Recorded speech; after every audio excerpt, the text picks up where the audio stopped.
لا إله إلا الله لا إله إلا الله لا إله إلا الله محمد رسول الله أبدأ باسم الواحد حمدا له بالعابد صلى على محمد والآل وسلام الله أدعوك يا مولا لنا بأهل بدر بدرنا محمد نبينا صل عليه يا الله.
السلام عليكم ورحمة الله تعالى وبركاته. الحمد لله رب العالمين والصلاة والسلام على خاتم النبيين وعلى آله الطيبين وأصحابه الطاهرين والمسلمين والمؤمنين كلهم أجمعين. أما بعد،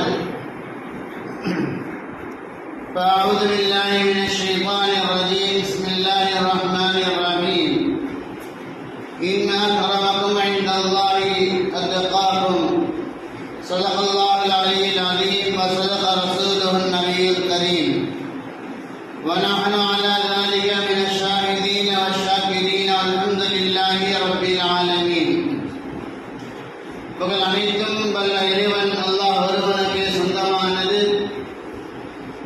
அருமைநாயகம் முஹம்மது முஸ்தபா ரசூலே கரீம் ஸல்லல்லாஹு அலைஹி வஸல்லம் அவர்கள் மீதும் அவர்கள் காட்டி தந்த வழிமுறையின் பிரகாரம் தன்னுடைய வாழ்க்கையை அமைத்துக் கொண்டு அதில் நிலையாக நிலைத்திருந்து ஈரோலகத்திலும் வெற்றி பெற்ற உத்தம சத்திய சஹாபாக்கள், தாபிஈன்கள், தபா தாபிஈன்கள், வலிமார்கள், ஷுஹதாக்கள், சாலிஹீன்கள், நாதாக்கள், நல்லவர்கள், நம்மவர்கள், நம்முடைய குடும்பத்தார் அனைவரின் மீதும் அல்லாஹ்வின் அன்பும் மரணம் என்றென்றும் நிலையாக நிலைத்து நிரந்தரமாக உண்டாகட்டுமாக. ஆமீன். கனிவறிந்த அல்லாஹ்வின் நல்லடியார்களே, அருமைநாயகம் ஸல்லல்லாஹு அலைஹி வஸல்லம் வாழ்க்கை வரலாறு, அதனுடைய தொடக்கம் முதல் சிறிது சிறிதாக அருமைநாயகம் ஸல்லல்லாஹு அலைஹி வஸல்லம் நபுவத்துடைய வாழ்க்கை, சஹாபாக்கள் அருமைநாயகம் ஸல்லல்லாஹு அலைஹி வஸல்லம் நபியாக ஏற்றுக்கொண்டதற்கு பின்பதாக சஹாபாக்களுக்கு எப்படியெல்லாம் துன்பங்கள் ஏற்பட்டது, துன்பங்களை சகித்தார்களா அல்லது ஈமானை விட்டார்களா என்று பார்த்தால் துன்பங்களை சகித்துக் கொண்டு ஈமானுடைய உறுதியில் நிலைத்திருந்தார்கள். யார் எப்படி துன்புறுத்தினாலும் சரி, துன்புறுத்திய நபர்கள் கலந்து போனார்களே தவிர துன்புறுத்தப்பட்ட நபர்கள் கலந்தவே இல்லை, ஈமானில் உறுதியாக இருந்தார்கள் என்பதையெல்லாம் வரிசையாக பார்த்து வந்தோம். எப்பொழுது இஸ்லாத்துடைய நெறிமுறைகளை, வணக்க வழிபாடுகளை சுதந்திரமாக செய்ய முடியாது என்ற சூழ்நிலை வந்துவிட்டதோ, மறைமுகமாகவும் சரி வெளிப்படையாகவும் சரி இஸ்லாமை பின்பற்றுவதற்குண்டான சாத்தியக்கூறுகள் மக்காவில் இல்லை என்பதாக அந்த நிலை எப்பொழுது ஏற்பட்டதோ, அருமை நாயகம் ஸல்லல்லாஹு அலைஹி வஸல்லம் அல்லாஹ்வுடைய கட்டளையின் அடிப்படையில் சஹாபா பெருமக்களுக்கு ஹபஷாவிற்கு ஹிஜ்ரத் செய்யும்படியாக கட்டளையிட்டார்கள். முதல் கோட்டமாக ஹபஷாவிற்கு சென்றார்கள், நிம்மதியாக வாழ்ந்தார்கள். தவறான செய்தியின் காரணமாக மக்காவிற்கு அவர்கள் மீண்டும் வருகின்றார்கள். மக்கா முழுவதும் முஸ்லீமாக ஆகிவிட்டார்கள். மக்கத்து குறைஷிகள் முஸ்லீம்களை துன்புறுத்துவது கிடையாது, இஸ்லாமுடைய வாழ்க்கையை மக்காவில் வாழ்வதற்கு இலகுவாக ஆகிவிட்டது என்ற தவறான செய்தி, அது உண்மை என்பதாக அவர் நம்பி வருகின்றார்கள். மக்காவிற்கு அருகாவில் வரக்கூடிய சமயத்தில் இது பொய் என்பதாக தெரிகின்றது. இதை பற்றியெல்லாம் சென்ற வாரங்களில் தெளிவாக பார்த்தோம். சிலர் ஹபஷாவிற்கு மீண்டும் சென்று விட்டார்கள், சிலர் மக்காவிற்கு தன்னுடைய குடும்பத்தாருடைய அரவணைப்போடு தன்னுடைய சமுதாயத்துடைய தலைவருடைய அரவணைப்போடு உள்ளே சென்றார்கள் என்பதெல்லாம் சென்ற வாரங்களில் பார்த்தோம். மக்காவிற்குள்ளாக சென்ற அந்த சில நபர்கள் இன்னும் மீதமுண்டான முஸ்லீம்கள், மக்காவில் ஏற்கனவே இருந்த முஸ்லீம்கள், இவர்களை மக்கத்து குறைஷிகள் கடுமையாக துன்புறுத்த மீண்டும் தொடங்கிவிட்டார்கள். ஹபஷாவிற்கு தப்பி சென்றுவிட்டு மீண்டும் வந்த அந்த சஹாபாக்களை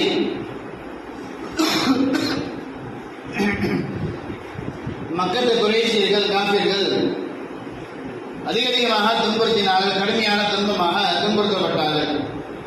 மீண்டும் அதே நிலை மக்காவில் சுதந்திரமாக தன்னுடைய மார்க்கத்துடைய காரியங்களை, அமல்களை, நல்ல காரியங்களை, நல்ல செயல்பாடுகளில் முஸ்லீம்களால் ஈடுபட முடியவில்லை என்ற நிர்பந்தம் ஏற்படும் பொழுது அருமை நாயகம் ஸல்லல்லாஹு அலைஹி வஸல்லம் அவர்கள் இரண்டாவது முறையாக ஹபஷாவிற்கு ஹிஜ்ரத் செய்வதற்காக வேண்டி அனுமதி தருகின்றார்கள்.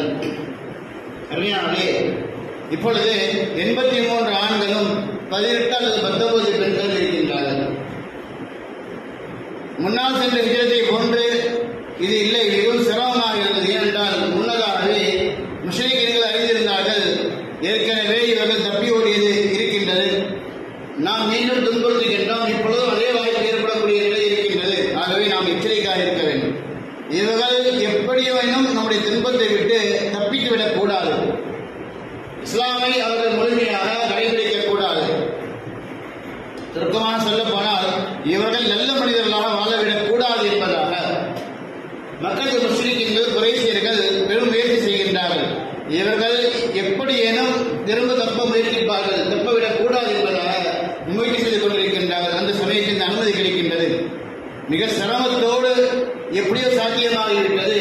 அல்லாஹ்வுடைய கிருபை, மீண்டும் முஸ்லிம்கள் 83 ஆண்களும் 18 அல்லது 19 பெண்களும் ஹபஷாவிற்கு அழைக்கலாம் செல்கின்றார்கள். தப்பித்து சென்று விட்டார்கள் என்ற செய்தி குறைஷியர்களுக்கு, அந்த காஃபிர்களுக்கு தெரிந்துவிட்டதுதான் தாமதம். உடனே ஆலோசனை செய்கின்றார்கள்.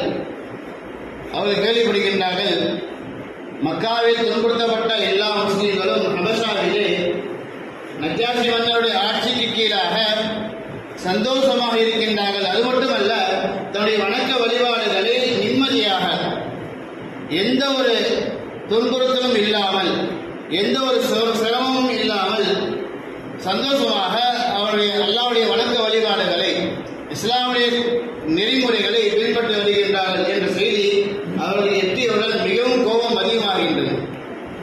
அது எப்படி முடியும்?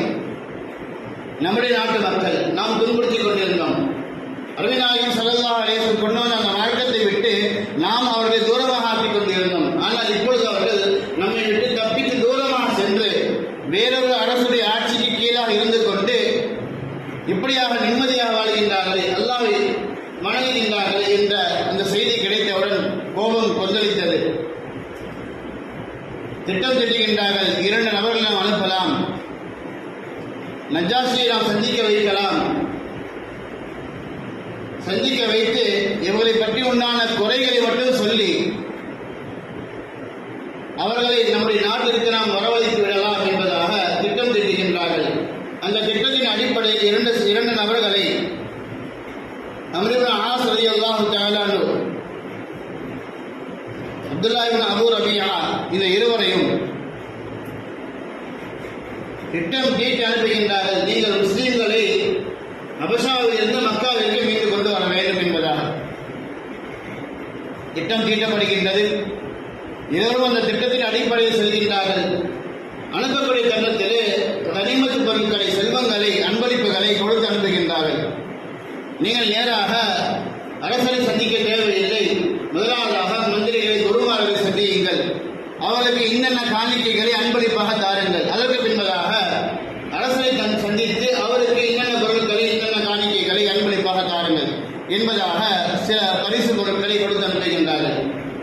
இதில் இருவரும் நேராக ஹபஷாவிற்கு செல்கின்றார்கள். அதிகமான செல்வங்களை கொண்டு செல்கின்றார்கள். மத குருமார்களை சந்திக்கின்றார்கள். குருமார்களை சந்தித்து இப்படியாக எங்களுடைய இனத்துடைய வாலிபர்கள் இப்படிப்பட்டவர்கள் இப்படியாக சொல்லிக்கொண்டு எங்களுடைய மார்க்கங்களை விட்டுவிட்டு வேறொரு மார்க்கத்தை எடுத்துக்கொண்டு புதிதான ஒரு மார்க்கத்தை எடுத்துக்கொண்டு எங்களுடைய இறைவனை எல்லாம் திட்டுகின்றார்கள், பேசுகின்றார்கள், எங்களுடைய இறைவன்களை புறக்கணிக்கின்றார்கள். இப்படியாக சொல்லி மத குருமாருடைய உள்ளங்களை தனக்கு சாதகமாக, முஸ்லீம்களுக்கு பாதகமாக மாற்றிவிடுகின்றார்கள். செல்வங்களையும் கொடுக்கின்றார்கள். எல்லாம் கேட்டுவிட்டு, இதெல்லாம் பார்த்துவிட்டு அந்த குருமார்கள் சொல்கின்றார்கள், நீங்கள் அரசிடத்தில் பேசக்கூடிய அந்த தருணத்தில் நாங்கள் உங்களுக்கு உறுதுணையாக இருப்போம் என்பதாக இருவருக்கு மத்தியில் ஒப்பந்தம் ஏற்படுகின்றது. மக்கத்தில் முஸ்லிம்களுக்கும் அந்த இரண்டு நபர்கள் அவர்களுக்கும் ஹபஷாவுடைய குருமார்களுக்கும் மத்தியில் ஒப்பந்தம் ஏற்படுகின்றது. நீங்கள் மன்னரிடத்தில் பேசினால் நான் உங்களுக்கு சிபாரிசு செய்வேன் என்பதாக. அடுத்த நாள் மன்னரை சந்திக்கின்றார்கள். மன்னரை சந்தித்து அரசர் அவர்களே, எங்களுடைய ஊரினுடைய வாலிபர்கள் சிலர் அவருடைய மனைவியின் காரணமாக எங்களுடைய மார்க்கத்தை விட்டுவிட்டு புதிதாக கொண்டு வந்த ஒரு மார்க்கத்தை எடுத்துக்கொண்டு எங்களுடைய ஊரை விட்டு ஓடி வந்து விட்டார்கள். தங்களுடைய ஊரில் அடைக்கலம் தேடியிருக்கின்றார்கள். இப்பொழுது அவருடைய உறவினர்கள், சொந்தங்கள், பெற்றோர்கள் இவர்களை அழைத்து வரும்படியாக எங்களை அனுப்பியிருக்கின்றார்கள். இவர்களை பற்றி உண்டான உண்மை நிலையை அவர்கள் தான் அறிவார்கள்.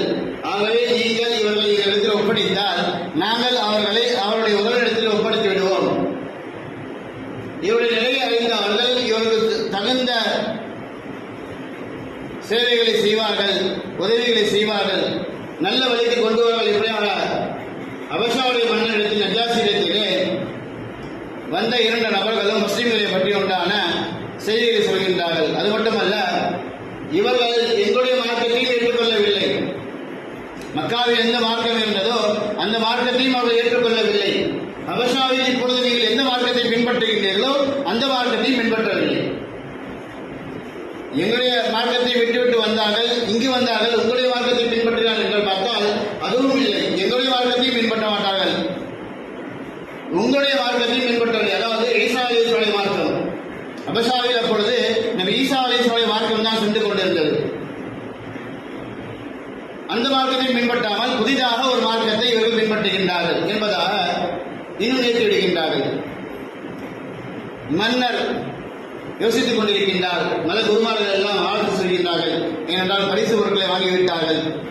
சொல்கின்றார்கள், அரசே, இவர்கள் சொல்வதுதான் சரி, நமக்கு ஏது பிரச்சனை? அந்த நாட்டு மக்கள் அழைத்து செல்வதற்காக அணிவந்திருக்கின்றார்கள். உடன் அழைத்து விட்டால் நமக்கு எந்த பிரச்சனையும் இல்லை.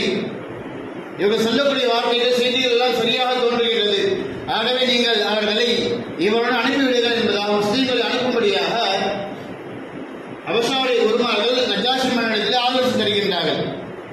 அல்லாஹ் சுப்ஹானஹு வ தஆலா அருமை நாயகம் ஸல்லல்லாஹு அலைஹி வஸல்லம் அவர்கள் ஹபஷாவிற்கு செல்லும்படியாக சொன்னது ஹபஷா மன்னன் நீதர் என்பதை அருமை நாயகம் ஸல்லல்லாஹு அலைஹி வஸல்லம் அறிந்ததன் காரணமாக, நியாயமான ஒரு மன்னர், நீதமான ஆட்சி செய்யக்கூடிய நபர் என்பதாக அறிந்ததன் காரணமாக தான் ஹபஷாவிற்கு அருமை நாயகம் ஸல்லல்லாஹு அலைஹி வஸல்லம் அவர்கள் செல்லும்படியாக அனுமதிக்கின்றார்கள். நஜாஷி மன்னர் சொல்கின்றார், இல்லை, இரு தரப்புடைய வாதத்தையும் நான் விசாரித்து விட்டுதான், எது உண்மை என்பதை நான் பரிசீலித்து விட்டுதான் தீர்ப்பு வழங்க முடியும். ஒரு நபரை சொல்லிவிட்டார்கள், இன்னொரு நபரை அவரை விசாரிக்காமல் என்னால் அவரை திருப்பி அனுப்ப முடியாது என்பதாக முடிவு செய்கின்றார். முஸ்லிம்களை வரவழைக்க செய்கின்றார். அருமையானவர்களே, முஸ்லிம்கள் எல்லோரும் வருகின்றார்கள். வருவதற்கு முன்பாக தனக்குள்ளாக பேசிக் கொண்டிருக்கிறார்கள். மன்னர் எப்படி கேட்டாலும் சரி, எதை கேட்டாலும் சரி, நாம் உண்மை மட்டும்தான் சொல்ல வேண்டும். எப்படிப்பட்ட சூழ்நிலை வந்தாலும் சரி, உண்மையை தவிர நாம் எதையும் பேசக்கூடாது. எது உண்மையோ அது மட்டும்தான் நாம் சொல்ல வேண்டும் என்பதாக உறுதியோடு அனைத்து முஸ்லிம்களும் அபஷா மன்னருடைய அந்த சபைக்கு, நஜாஷியுடைய சபைக்கு வருகின்றார்கள். வந்தவுடன் அரசர் விசாரிக்கின்றார். முஸ்லிமுடைய தரப்பில் ஜாஃபர் ரலியல்லாஹு தஆலா அவர்கள் பேசுகின்றார்கள். நீங்கள் என்ன இப்படிப்பட்டவர்களா என்பதாக விசாரிக்கின்றார். உங்களை பற்றி உண்டான அவதூறுகள் இப்படி வருகின்றது. உங்களுடைய மார்க்கத்தையும் விட்டுவிட்டு, உங்களுடைய சமுதாயத்திலே மார்க்கத்தையும் விட்டுவிட்டீர்களாம். அது அல்லாத புதிய மார்க்கத்தை ஒன்றை நீங்கள் பின்பற்றுகிறீர்கள் என்பதாக மன்னர் விசாரிக்கின்றார். ஜாஃபர் ரலியல்லாஹு தஆலா நிதானமாக சொல்கின்றார்கள். ஆம், அல்லாஹ் சுப்ஹானஹு வ தஆலா நாங்கள் அறியாமை காலத்தில் இருந்த பொழுது தவறான காரியங்களில் முழுமையாக ஈடுபட்டுக் கொண்டிருந்தோம். பொய் பேசினோம், புறம் பேசினோம், விபச்சாரம் செய்தோம், மது அருந்தினோம், அண்டை வீட்டாருக்கு எப்பொழுதும் துன்பங்களே கொடுத்துக் கொண்டிருந்தோம். எங்கள் பலமானவர்கள் பலகீனர்களை துன்புறுத்திக் கொண்டே இருந்தோம். உறவுகளை சரியான முறையில் பேணாமல் இருந்தோம். என்னென்ன தவறுகள் செய்ய முடியுமோ அத்தனை தவறுகளையும் நாங்கள் செய்து கொண்டிருந்தோம். பொய்யான ஒரு இறைவனை நாங்கள் வணங்கிக் கொண்டிருந்தோம். பொய்யான இடங்களை புனித ஸ்தலங்களாக நாங்கள் ஏற்றுக்கொண்டிருந்தோம். ஆனால் அல்லாஹ் சுப்ஹானஹு வ தஆலா கிருபையின் காரணமாக எங்களிலிருந்து ஒரு நபியை, ஒரு தூதரை எங்களுக்கு நபியாக அல்லாஹ் அனுப்பி வைத்தான். அந்த தூதர் அவர் எப்படிப்பட்டவர் என்பதை நாங்கள் முன்பிருந்து அறிந்திருக்கின்றோம்.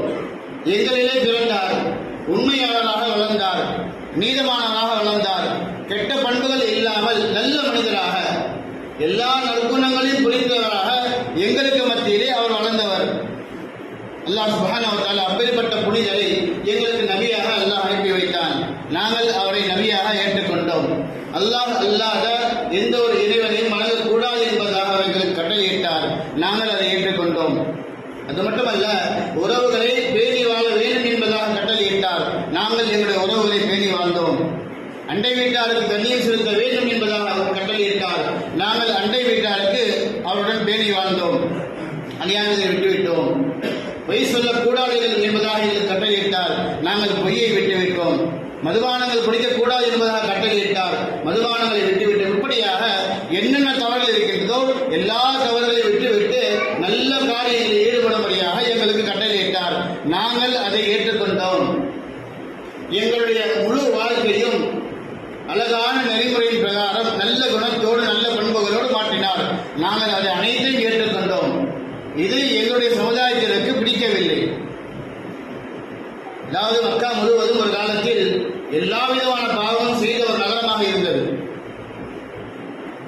வேறுபட்ட சூழ்நிலை அல்லாஹ் பாதுகாக்க வேண்டும். காலங்கள் போக போக அதே நிலை மீண்டு வருமோ என்ற அச்சம் இருக்கின்றது.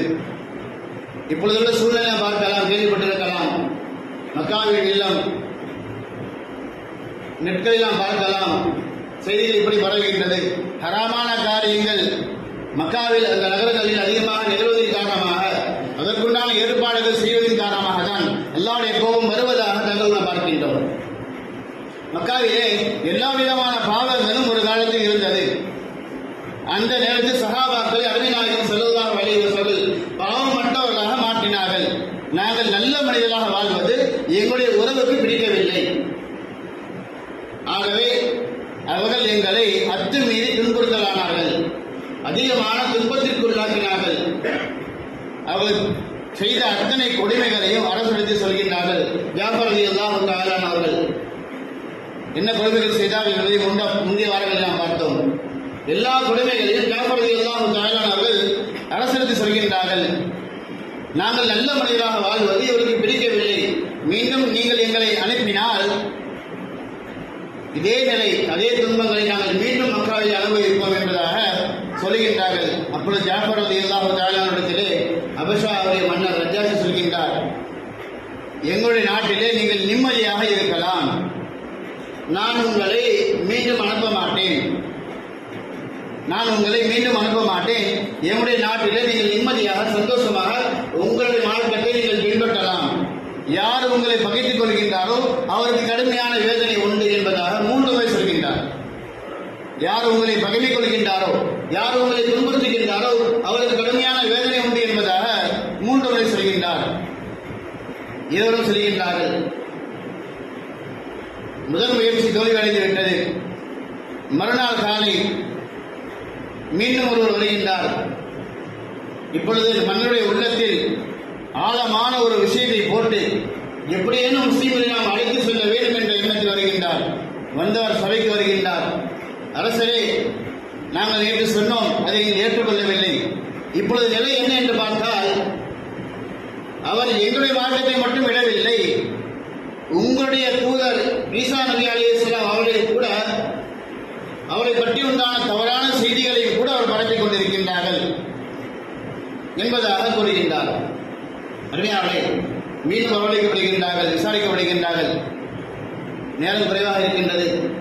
அருமையாளே, ஈசா அலைஹிஸ்ஸலாமை பற்றி உண்டான உங்களுடைய விஷயம் என்னென்றால் கேட்கப்படுகின்றது. அல்லாஹ்வுடைய ரூஹ் என்பதாக ஜாஃபர் ரலியல்லாஹு தஆலா சொல்கின்றார்கள், எங்கள் நபி எதை என்று சொன்னார்களோ நான் அதை உங்களுக்கு முன்னால் வைக்கின்றேன். அல்லாஹ்வுடைய ரூஹ் என்பதாக சொன்னார்கள், சுத்தமான பரிசுத்தமான தாயுடைய வயிற்றிலிருந்து பிறந்த பிள்ளை என்பதாக ஈசா அலைஹிஸ்ஸலாமை பற்றி உண்டான நல்ல செய்திகளை, உண்மையான நிகழ்வுகளை சொன்னார்கள். அரசர் ஒரு குச்சி எடுக்கின்றார், கீழே இருந்து எடுத்து காண்பித்து சொல்கின்றார், ஈசா எதை அவருடைய விஷயத்தில் சொன்னாரோ அதை விட கூடுதலாக இந்த குச்சி என்ன அளவு இருக்கின்றதோ இந்த குச்சியின் அளவு தான் அவர் சொன்னார். அதை விட கூடுதலாகவோ குறைவாகவோ நீங்களும் சொல்லவில்லை, உங்களுக்கு நபியாக அனுப்பப்பட்ட அந்த முகமதும் சொல்லவில்லை. ஆகவே நீங்கள் இங்கே நிம்மதியாக இருக்கலாம் என்பதாக சொல்லி, நீங்கள் இந்த ஊரில் இருக்கக்கூடாது என்பதாக யார் வரும் அழைப்பதற்காக வந்தார்களோ மக்கத்து குறை செய்து வாசிகளில் அந்த 2 நபர்களை மீண்டும் வாபஸ் அனுப்பிவிட்டார்கள் என்பதாக வரலாறு பார்க்கின்றோம். அவரை மீண்டும் சென்றார். அந்த நபர்கள் மக்காவில் சென்று சொன்னார்கள். மக்காவுடைய காஃபிர்கள் மிகவும் கோபத்திற்கு உள்ளானார்கள். நபிகள் பெருமானார் ஸல்லல்லாஹு அலைஹி வஸல்லம் துன்புறுத்தலுக்கு முனைந்தார்கள். இன்ஷா அல்லாஹ் வரக்கூடிய வாரங்களில் என்ன நடந்தது என்பதாக பார்க்கலாம். அல்லாஹ் சுப்ஹானஹு வ தஆலா உண்மையான மார்க்கத்தை நமக்கு தந்திருக்கின்றான். உண்மை மனிதனாக உலகத்தில் வாழ்வதற்கு உண்டான நெறிமுறைகளை இந்த மார்க்கத்தின் மூலமாக தந்திருக்கின்றான். இந்த மார்க்கத்தை முழுமையாக விளங்கி நம்முடைய வாழ்க்கையில் அமலாக கொண்டு வரக்கூடிய பாக்கியத்தை அல்லாஹ் நமக்கு தந்தல் புரிவானாக. அஸ்ஸலாமு அலைக்கும் வரஹ்மத்துல்லாஹி தஆலா வ பரகாத்துஹு. சுன்னத்துல்லாஹ்.